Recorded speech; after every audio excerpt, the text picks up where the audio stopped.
नमस्कार, बहुत स्वागत है आपका। मैं हूं आपके साथ सुमित शर्मा।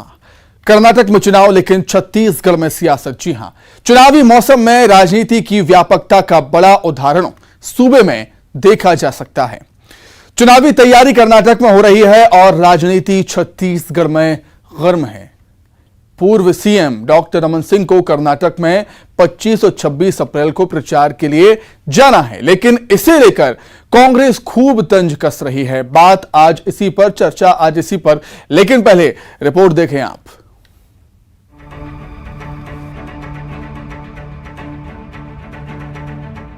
छत्तीसगढ़ के पूर्व सीएम डॉक्टर रमन सिंह के कर्नाटक दौरे पर कांग्रेस ने तंज कसना शुरू कर दिया है।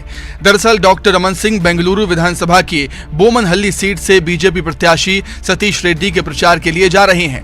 25 और 26 अप्रैल को वो चुनाव प्रचार और प्रेस कॉन्फ्रेंस करने वाले हैं। वहीं प्रदेश बीजेपी अध्यक्ष अरुण साव और पूर्व मंत्री अजय चंद्राकर को भी कर्नाटक में प्रचार की जिम्मेदारी मिली है, लेकिन बीजेपी नेताओं की कर्नाटक में प्रचार को लेकर सीएम भूपेश बघेल ने तंज कसा है।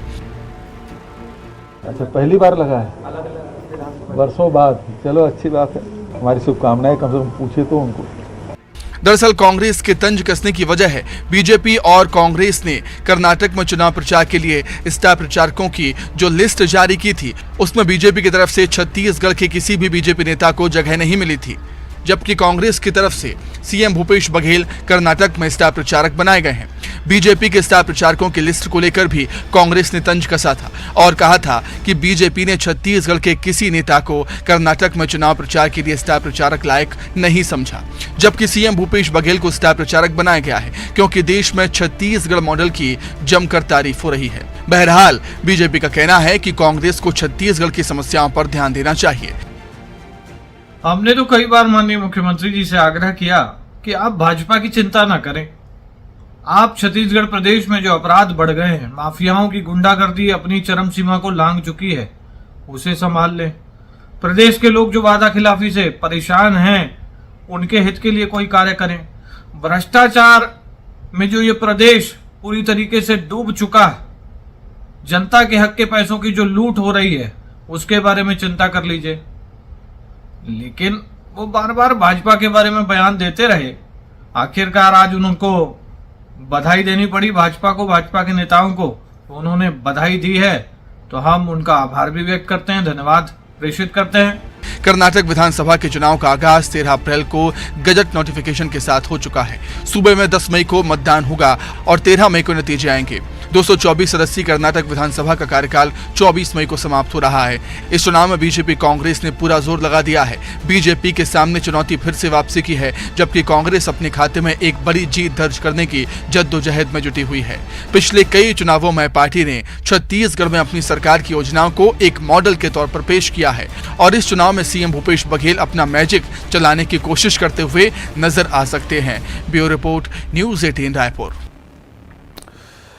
तो कर्नाटक में चुनाव है, लेकिन राजनीति गर्म छत्तीसगढ़ में है। स्टार प्रचारकों को लेकर एक दूसरे पर आरोप प्रत्यारोप लगाए जा रहे हैं और इसी विषय पर चर्चा करने के लिए दो खास मेहमान हमारे साथ जुड़ गए हैं। कांग्रेस की तरफ से हैं प्रीति शुक्ला जी। प्रीति जी, बहुत स्वागत है आपका। और बीजेपी की तरफ से हैं बीजेपी नेता राजीव चक्रवर्ती जी। राजीव जी, आपका भी बहुत स्वागत करता हूं मैं न्यूज़ 18 मध्य प्रदेश छत्तीसगढ़ में। राजीव जी, शुरुआत आज आपसे ही। कर्नाटक में चुनाव प्रचार को लेकर जो बीजेपी स्टार प्रचारकों की लिस्ट जारी हुई थी, उसमें छत्तीसगढ़ बीजेपी से एक भी नेता का नाम शामिल नहीं था, लेकिन अब खबरें ये हैं, जानकारी ये है कि डॉक्टर रमन सिंह भी जाने वाले हैं, अरुण साव भी जाएंगे और चंदेल जी भी जाएंगे। समझना चाहूंगा आपसे कि ये किस तरह के प्रचारक हैं? क्या ये स्टार हैं या प्रचारक हैं, स्टार प्रचारक हैं? किस तरह के प्रचारक इनको हम कहेंगे? राजीव जी। सुमित जी, भारतीय जनता पार्टी की जो कार्य पद्धति है, सबसे पहले उसको समझिएगा। ये काडर वाइज पार्टी है। Congress party leader wise party है। तो जो काडर वाइज पार्टी होते हैं, उसमें सारे काडर जो है वो पार्टी के रीति नीति पर, पार्टी के जो आइडियोलॉजी के झंडे तले उसमें काम करते हैं। तो उसमें कोई स्टार नहीं होता है, कोई सुपरस्टार नहीं होता है, सब कोई कैंपेनर होते हैं। पार्टी का हर कार्यकर्ता कैंपेनर होता है। और पार्टी चुनाव समिति, चूंकि भारतीय जनता पार्टी की केंद्र में शासन है और बहुत सारे राज्यों में शासन है, तो एक समन्वय समिति रहती है, एक प्रचार समिति रहती है। उसमें केशव रेड्डी जी के लिए पार्टी ने डॉक्टर रमन सिंह को भेजा है और अजय चंद्राकर भी जाएंगे, अरुण साहू जी भी जाएंगे। तो देखिए ये एक परंपरा है कि हर राज्यों से एक टीम भेजी जाती है। मुझे पिछले चुनाव में भी सौभाग्य मिला था पश्चिम बंगाल जाने का, तो ये सभी लोगों को मौका मिलता है। तो इसमें अगर भूपेश बघेल जी तंज कसते हैं तो बड़ी हंसी आती है, क्योंकि कांग्रेस के कितने स्टार प्रचारक बचे उनमें से वही एक है, और मुख्य रूप से इसलिए बचे हैं क्योंकि फंड का फंडा है हर पार्टी, जो कांग्रेस पार्टी के लिए। वो सब तो जानते हैं कि उनको कहा गया है कि वो एटीएम है कांग्रेस पार्टी का। इसीलिए छत्तीसगढ़ में भ्रष्टाचार की जो अराजकता है, जो कोल कैंप पे जो कोल के लोग जो हिरासत में हैं, आज तक जेल में हैं, उनका कुछ हिसाब नहीं देते हैं, रेत का कोई हिसाब नहीं देते हैं, सड़कें बनी नहीं, जो राजधानी में जो दिखना चाहिए था इंफ्रास्ट्रक्चर वो दिखता नहीं है, स्कूलें बंद पड़ी है, जो हिंदी माध्यम की स्कूलें हैं उसके ऊपर बात नहीं करते हैं। तो वो कैंपेनर कर रहे, हमारी शुभकामना है, और वो हमको बता रहे हैं कि रमन सिंह जी जा रहे हैं। तो भाई हमारी पार्टी दिल्ली में तय करेगी कौन जाएगा कौन नहीं जाएगा, और सबको ही जाते हैं अपने अपने तरीके से। पार्टी जब निर्देशित करती है तो भारतीय जनता पार्टी की रीति नीति को समझते हुए हम बिल्कुल सारे लोग तैयार हैं, और अपने अपने ढंग से अपने विधानसभा क्षेत्र से भी कर्नाटक के लिए प्रचार कर रहे हैं। भूपेश बघेल जी गए थे, असम में क्या हुआ, पश्चिम बंगाल में गए थे क्या हुआ, उत्तर प्रदेश में गए थे, उनके रोल मॉडल को किसी ने सराहा नहीं।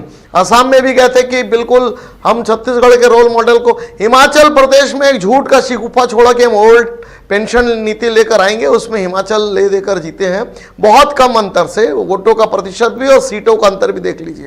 तो जो छत्तीसगढ़ मॉडल की बात कहते हैं, वो छत्तीसगढ़ मॉडल फिलहाल तो सुपर फ्लॉप हो चुका है। हाँ, कांग्रेस पार्टी फंड के लिए और अपने सामग्री के लिए भूपेश बघेल जी को ले जा रहे हैं, हम उनको शुभकामना देते हैं आपके चैनल के माध्यम से। ठीक है, लौटूंगा मैं राजीव जी आपके पास। प्रीति जी, राजीव जी को आप सुन ही रही होंगी, उनका कहना है कि हर एक पार्टी का काम करने का तरीका अलग होता है, और बीजेपी में सभी एक हैं, और अपने हिसाब से बीजेपी स्टार प्रचारक या प्रचारक की जिम्मेदारी देती है। क्या कुछ कहना चाहेंगे आप, ये उनका अंदरूनी मामला? प्रीति जी। सुमित जी, खिसियानी बिल्ली खंबा नोचे वाली स्थिति यहाँ बन रही है। सबसे पहले तो डॉक्टर रमन सिंह जी का या किसी भी भाजपा के यहाँ नेता का पूछ परख नहीं हुआ।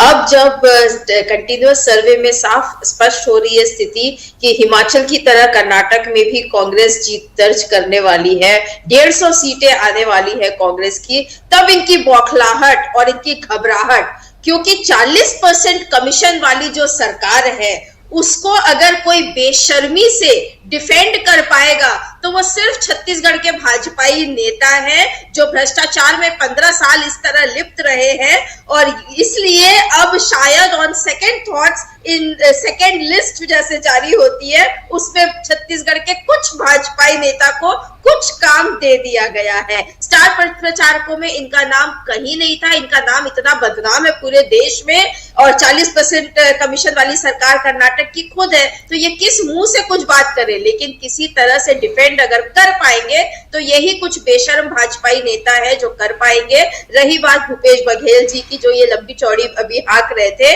राजीव जी हम सुन रहे थे, तो हिमाचल की जीत इस बात का गवाह है कि रुख बदल गया है। राजनीति में हार जीत तो लगी रहती है और एक हवा चलती है, तो अब ये कांग्रेस का लहर है, कांग्रेस की हवा है। और इसलिए नहीं कि कोई हवा चल रही है, इसलिए कि आपकी जो हवा थी, जो गुब्बार था, गुब्बारा फूट गया है। लोगों को समझ में आ गया है कि भाजपा जैसा भ्रष्ट नहीं है कोई पार्टी, और सिर्फ नफरत की राजनीति करते हैं ये।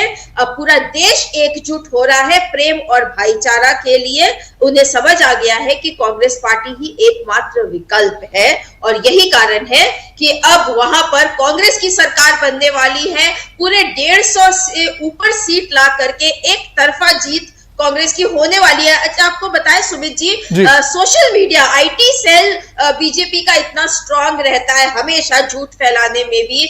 आप विश्वास नहीं करेंगे, कार्डर बेस्ड पार्टी की जो बात कर रहे हैं उसकी धज्जियां इस तरह उड़ रही है कि सोशल मीडिया।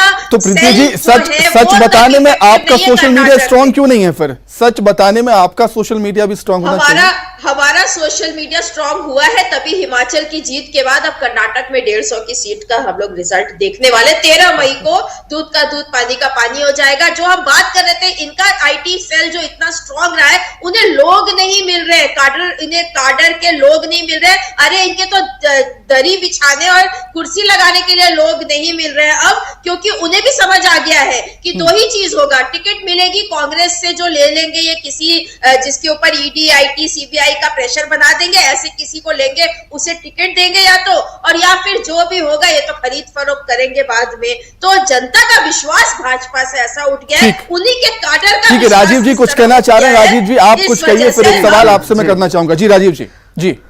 जी देखिए, प्रीति जी कह रही थी कि भाजपा को लोग नहीं मिल रहे हैं, तो उनके लिए बता दूं कि भारतीय जनता पार्टी भारत की सबसे बड़ी राजनीतिक पार्टी है जिसमें सर्वाधिक संख्या में लोग कार्यकर्ता काम करते हैं, जिसमें सदस्य हैं, और ये सदस्य में उनकी नसीहत की आवश्यकता नहीं है, और भारतीय जनता पार्टी का एक एक कार्यकर्ता सक्षम है।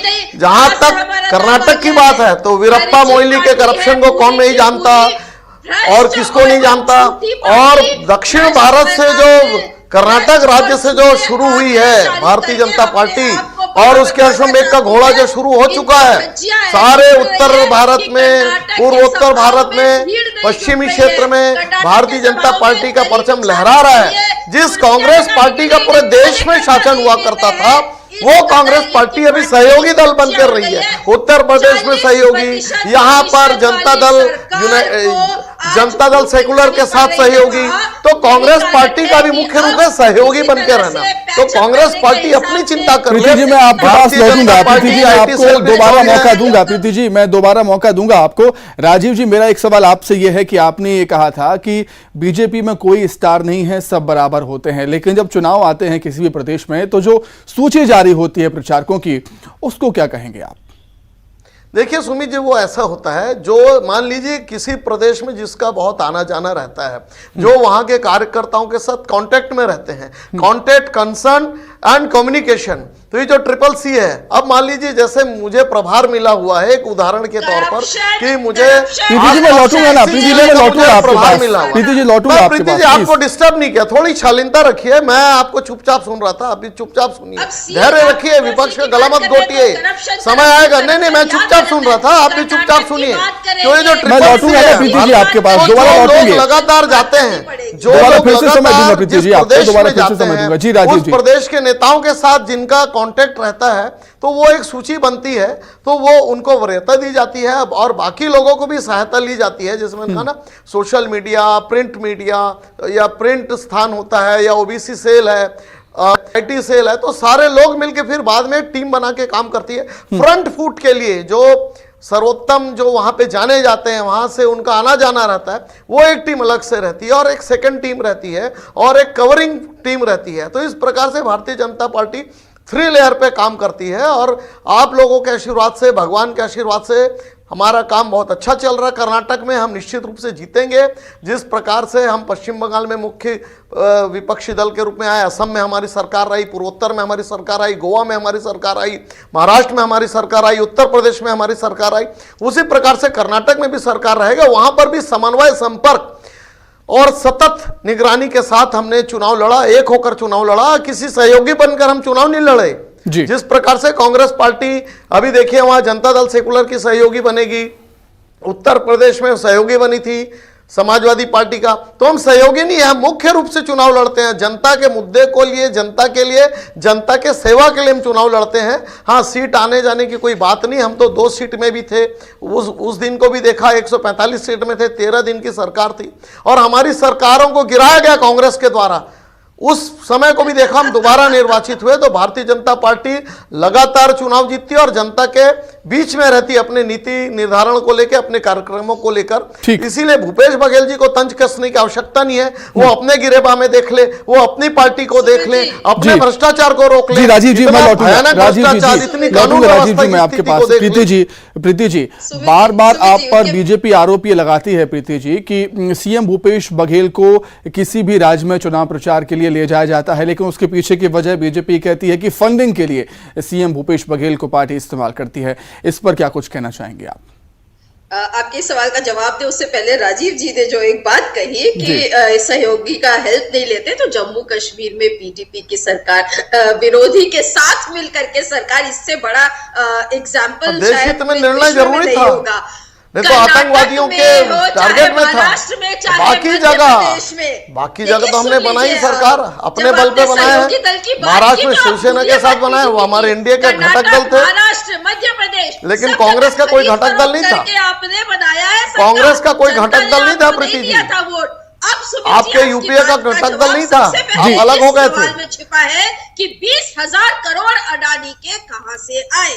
उसी सवाल के जवाब में आप वो अडानी से पूछिए, आप ताले लगा दीजिए भारत के उद्योगों पर, आप ले आइए विदेश के उद्योगों को। यही तो देश की जनता देख रही है, यही तो देश की जनता देख रही है कि आप लोग क्या कर रहे हैं। आप लोग चाहते क्या हैं? देशी उद्योगों को, स्मॉल स्केल इंडस्ट्री को ताले लगा दीजिए और राहुल गांधी जी की कंपनी को ले आइए, कोमत रक्षी की कंपनी को ले आइए, इटली की कंपनी को ले आइए। यही तो चाहते हैं। लेकिन कर्नाटक में मुद्दा रहेगा, कर्नाटक में मुद्दा रहेगा किस प्रकार से अगर मुख्यमंत्री जी जाएंगे तो वहां के लोग कहेंगे धर्म। ठीक है राजीव जी, मेरा एक सवाल आपसे ये है, कोयले का भ्रष्टाचार का क्या प्रीति जी होगा? मैं दोबारा लौटूंगा आपके पास, प्रीति जी मैं दोबारा लौटूंगा आपके पास। ठीक ठीक कमीशन की सरकार को, ठीक है प्रीति जी, वो मैं तो दोबारा छत्तीसगढ़ की लौटूंगा। सरकार है, पूरा आपके अफसर जेल में है। बात इस मुद्दे पर, बात हम इसी मुद्दे पर रखते हैं स्टार प्रचारकों की। प्रीति जी मैं दोबारा लौटूंगा प्लीज आपके पास, प्रीति जी प्लीज। राजीव जी मेरा एक सवाल आपसे ये है कि जब सूची जारी हुई कर्नाटक के प्रचारकों की, तब उसमें बीजेपी छत्तीसगढ़ से कोई नाम नहीं था। उसके बाद कांग्रेस ने आरोप लगाया, तंज कसा। उसके बाद अब यह खबर आती है कि बीजेपी छत्तीसगढ़ बीजेपी के नेता कर्नाटक जाएंगे। ऐसा तो नहीं है कि आरोप लगाने के बाद, तंज कसने के बाद बीजेपी ने ऐसा सोचा हो कि छत्तीसगढ़ से भी नेता भेजने चाहिए कर्नाटक? देखिए समन्वय, मैंने कहा ना, समन्वय होना चाहिए और संपर्क होना चाहिए और तारतम्य रहना चाहिए। कांग्रेस पार्टी में रहा था एक राजस्थान बची, मुझे बोलने दीजिए ना, धैर्य रखिए ना, थोड़ा सुन लीजिए। कांग्रेस पार्टी पूरे देश में केवल भूपेश बघेल जी के सहारे बची है, क्योंकि गहलोत जी तो अपने अंदरूनी लड़ाई में फंसे हुए हैं, पंजाब में उनकी सरकार चले गई है। तो यहां पर क्या होता है, कर्नाटक और वो दक्षिण में है, हम दूसरे छत्तीसगढ़ एकदम अलग प्रांत पड़ जाता है। महाराष्ट्र की टीम जाती है, आंध्रा की टीम जाती है, केरला का टीम जा रही है, और हमारी कर्नाटक की अपनी इकाई बहुत मजबूत है। इसीलिए बहुत जो टीम ए टीम बी वो राइट में है, वो लगी हुई है। बिल्कुल, तो कर्नाटक में किसका कमाल देखने को मिलेगा ये तो आने वाला वक्त ही बताएगा। लेकिन चुनाव कर्नाटक में है, सियासत गर्म छत्तीसगढ़ में है, समय की बेहद कमी है। प्रीति जी बहुत धन्यवाद, राजीव जी आपका भी बहुत शुक्रिया जुड़ने के लिए। चर्चा में फिलहाल इतना ही, नमस्कार।